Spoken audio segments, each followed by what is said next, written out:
I suppose I'll have to get used to writing with this hand instead. I now do so in captivity while I bring my awe to bear on the immensity of the subjugulator's hijinks. I took their gesture as plain avowal of my prosecution's futility.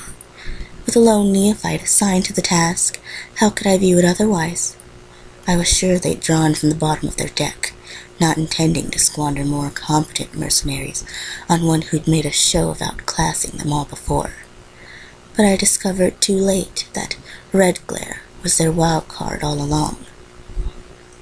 How is one allowed to be raised by a dragon in this era, let alone one of such middling blood, the sickly hue of a gutless civil servant?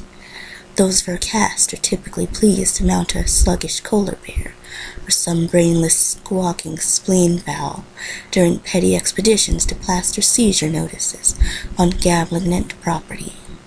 By what fluke was this woman granted such a weapon, permitting her to luxuriate in these delusions of righteousness? Something blocked the light of the unbitten moon, treating the harbor to darkness more grim than what fell this season's apogee. I made the mistake of looking into its eyes, each like a sun concentrated into a small jewel, as two hot garnets searing through a black veil. I shut mine quickly, but the more sensitive of them was burned irreparably. When I regained sight in the other, there was only red. My fleet was in flames. The neophyte was on deck.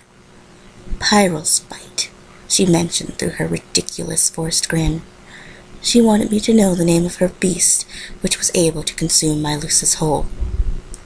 My dice were in the hold below, not that my present luck would consent to a favorable roll anyway. I made a move for my blade. She took my arm, which I'm sure she kept as the tiniest of snacks for her ostentatious custodian. Maybe she meant to prove she wouldn't need me in irons to have my submission. Bound or free, 2, 1, or none. I wonder how well she knows it's not what I do with my arms she has to fear. I await my trial.